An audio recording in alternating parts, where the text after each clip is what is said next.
안녕하십니까. 저는 청년부 강민구라고 합니다. 네, 저는 이제 간증을 할 텐데요.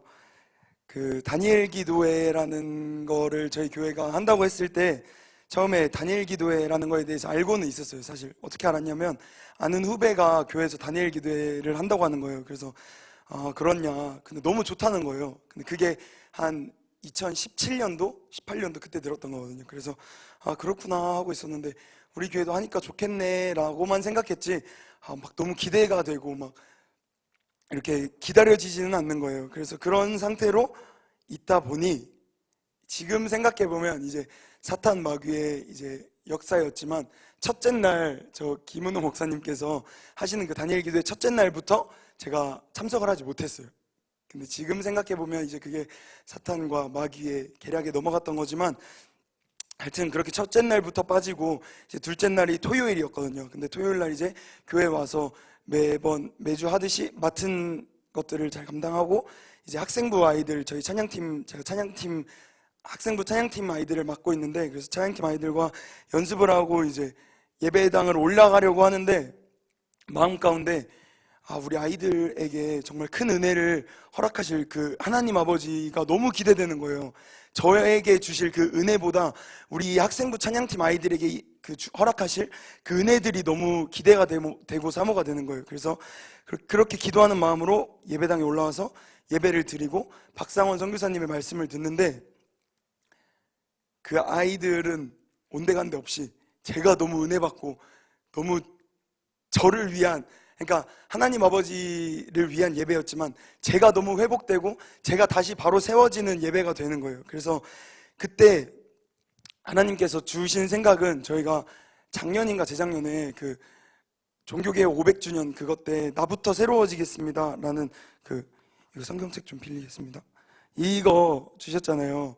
그래서 이게 나부터 새로워지겠습니다 라는 말씀인데 이 구절이 생각나게 하시면서 나부터 새로워져야겠구나. 다른 사람들부터 그 사람들을 내가 변화시키려는 게 아니라 나부터 변화돼야겠구나라는 것을 깨닫게 해주시면서 나부터 은혜 받아야 되겠다. 나부터 변화돼야겠다라는 결단을 둘째 날에 세우게 됩니다. 그렇게 하루하루 말씀을 듣고 간증을 들으며 기도를 쌓으며 나아갈 때 하나님께서 저에게 허락하셨던 선교와 목회에 대한 비전을 다시 한번 도전해 주셨는데요.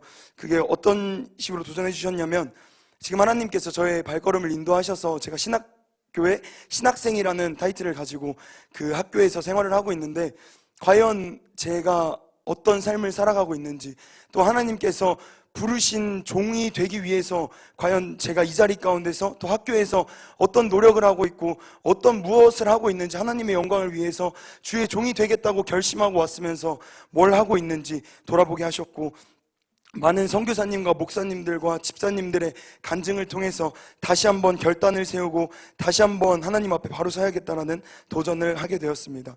또한 마지막 날까지도 하나님께서 허락하셨던 말씀과 도전은 저희 거룩한 샘 성천교회에 대한 도전이었습니다.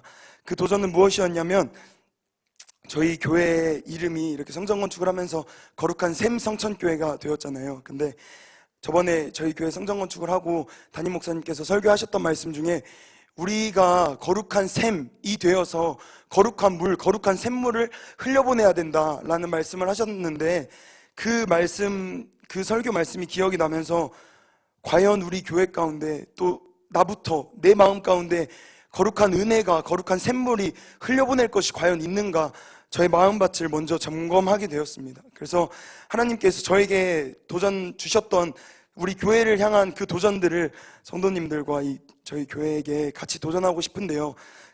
그 도전은 뭐였냐면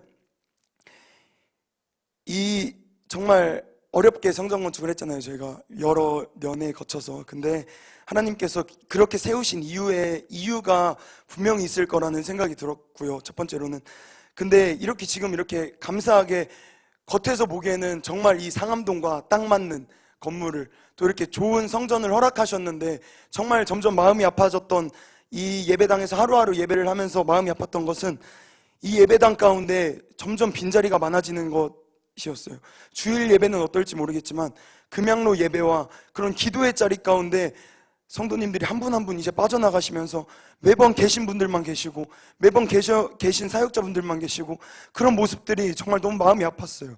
그래서 저희 거룩한 샘 성천교회가 거룩한 샘물을 흘려보내기 위해선 우리 예배가 회복돼야 되고 우리 기도가 회복돼야 되고 우리 개개인의 심령 가운데 부흥이 먼저 일어나서 우리 한 사람 한 사람이 정말 우리 이 교회의 정말 주인이 되고 정말 그 주인이 되어서 그 거룩한 하나님께서 허락하신 은혜들을 흘려보내는 자들이 돼야겠구나 라는 마음을 저에게 허락하셨는데, 그 말씀을, 그 은혜들을, 그 도전들을 하나님께서 이 간증을 준비할 때 나누라고 하셔서 이렇게 나눠 보았고요. 그 다음에 많은 또 집사님들, 많은 막 병고침들과 많은 은사들이 일어났잖아요. 근데 중간에 하나님께서 문득 스쳐 지나가게 하신 생각은, 과연 하나님께서 저에게 병을 허락하셨는데, 아니면 저희 부모님에게 혹은 저희 가족들에게 병을 허락하셨는데 그 병 때문에 한 저의 사랑하는 가족이 죽었다면 거기서 과연 이 성도님들처럼 내가 감사할 수 있을까?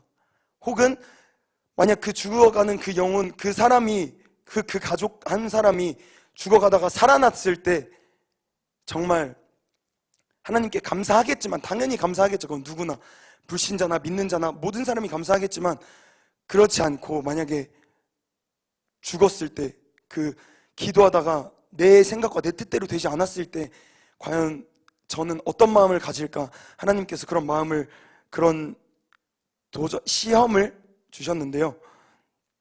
그 가운데 하나님께서 저에게 주셨던 성경 말씀 구절이 있는데, 다니엘서에 보면 이제 그 다니엘과 그 세 친구들의 얘기가 나오는데, 다니엘의 그 세 친구들이 했던 고백 중에 그리 아니하실지라도 나는 우상 숭배를 하지 않겠습니다. 그리 아니하실지라도, 그 말씀이 너무 저에게 와닿았습니다. 그래서 그리 아니하실지라도 감사할 수 있는 믿음을 주세요. 그리 아니하실지라도 하나님 정말 똑바로 믿는 그런 사람 되게 해주세요 라는 도전과 결단을 다시 한번 세울 수 있었던 이번 다니엘 기도회였고요. 마지막으로는 이제 저의 21일 동안 또 기도와 응답들을 나누고자 합니다. 제가 다니엘 기도회 둘째 날부터 참석했다고 했는데, 둘째 날에 제가 처음 기도했던 게 저희 학생부 찬양팀 아이들을 위해서 기도했다고 했잖아요. 근데 방금 간증했던 아이들이 다 찬양팀 아이들이거든요.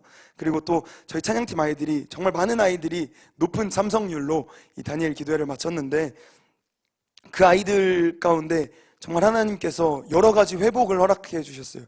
그 중에 하나는 기도의 회복을 허락해 주셨고, 또 그 중에 하나는 예배의 회복을 허락해 주셨고, 또 그 중에 하나는 열정을 회복해 주셨고, 또 그 중에 하나는 순종을 회복해 주셨습니다. 근데 정말 이런 변화들과 모든 회복들과 모든 이런 것들이 정말 하나님께서 역사하심이 중요하지만, 또 중요하게 제가 생각하고 느꼈던 건 어느 한 사람의 중보 기도가 아닐까, 그런 생각이 들었습니다. 그래서 저희 교회와 저희 우리 성도님들과 우리 이 성천교회 이 공동체가 하나님 앞에 바로 회복되어서, 우리 어느 한 사람의 중보 기도가 씨앗이 되어서 정말 하나님 앞에 열매를 거두고 저희 교회가, 또 제가 하나님이 기뻐하시는 공동체가 되길 소망합니다. 감사합니다.